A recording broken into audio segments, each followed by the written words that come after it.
ನಮಸ್ತೆ ಪ್ರಿಯ ವೀಕ್ಷಕರೇ, ನಾನು ನಿಮ್ಮ ಪಂಡಿತ್ ಶ್ರೀ ಕುಮಾರನ್ ಗುರೂಜಿ. ಎಲ್ಲರಿಗೂ ನಮ್ಮ ಜ್ಯೋತಿಷ್ಯ ಕಣ್ಣು ಯೂಟ್ಯೂಬ್ ಚಾನಲ್ಗೆ ಸ್ವಾಗತ. ಕುತ್ತಿಗೆಗೆ ಕಪ್ಪು ದಾರ ಧರಿಸುವುದು ಶುಭವೇ? ಧಾರ್ಮಿಕ ಹಿನ್ನೆಲೆ. ಕಪ್ಪು ಬಣ್ಣವನ್ನು ಶನಿದೇವನ ಬಣ್ಣವೆಂದು ಜ್ಯೋತಿಷ್ಯ ಶಾಸ್ತ್ರದಲ್ಲಿ ಗುರುತಿಸಲಾಗಿದೆ. ಶನಿಗ್ರಹವು ನ್ಯಾಯದ ಮತ್ತು ಶಿಕ್ಷೆಯ ಕರ್ತೃವೆಂದು ಹೇಳಲಾಗುತ್ತದೆ. ಅವನ ಪ್ರಭಾವ ದುರ್ಬಲವಾದರೆ ಜೀವನದಲ್ಲಿ ವಿಘ್ನಗಳು, ವಿಳಂಬಗಳು ಮತ್ತು ಸಂಕಟಗಳು ಹೆಚ್ಚು ಕಾಣಿಸಿಕೊಳ್ಳಬಹುದು. ಕಪ್ಪು ದಾರ ಧರಿಸುವ ಮಹತ್ವ.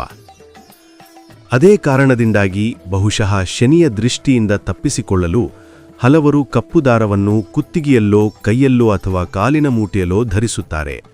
ಇದು ಶನಿಯ ದುಷ್ಟ ಪ್ರಭಾವವನ್ನು ಶಮನ ಮಾಡುವ ಶಕ್ತಿ ಹೊಂದಿದುದಾಗಿ ನಂಬಲಾಗಿದೆ. ಮಕ್ಕಳಿಗೆ ಕಪ್ಪು ದಾರ ಕಟ್ಟುವುದು.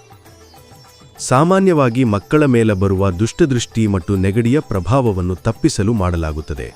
ಇದು ಜ್ಯೋತಿಷ್ಯ ಶಾಸ್ತ್ರದ ಒಂದು ಪೂರಕ ವಿಧಾನವೆಂದು ಹೇಳಬಹುದು.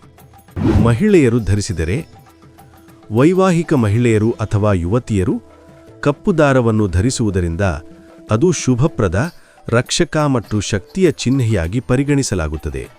ಇದು ಶನಿದೇವನ ಅನುಗ್ರಹವನ್ನು ಸೆಳೆಯಲು ಸಹಾಯಕವಾಗಬಹುದು. ಧರಿಸಬಹುದಾ ಅಥವಾ ಬೇಡವೇ? ಉತ್ತರ ಸಾದೃಶ್ಯವಾಗಿ ಹೌದು.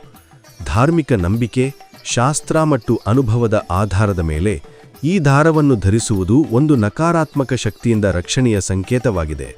ಆದರೆ ಯಾವುದೇ ವಸ್ತು ಧರಿಸುವಾಗ ಶುದ್ಧ ಮನಸ್ಸು, ಶ್ರದ್ಧೆ ಮತ್ತು ನಂಬಿಕೆ ಮುಖ್ಯವಾಗುತ್ತದೆ. ಯಾರು ಮೊದಲ ಬಾರಿಗೆ ನಮ್ಮ ಯೂಟ್ಯೂಬ್ ಚಾನಲ್ ಅನ್ನು ನೋಡುತ್ತಿದ್ದೀರಾ, ಪ್ರತಿಯೊಬ್ಬರು ನಮ್ಮ ಚಾನಲ್ ಅನ್ನು ಸಬ್ಸ್ಕ್ರೈಬ್ ಮಾಡಿ ಮತ್ತು ಶೇರ್ ಮಾಡಿ.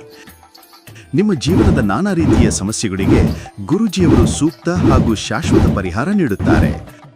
ಗುರೂಜಿಯ ಭೇಟಿಗಾಗಿ ಈ ದೂರವಾಣಿ ಸಂಖ್ಯೆಗೆ ಕರೆ ಮಾಡಿ 7090402666.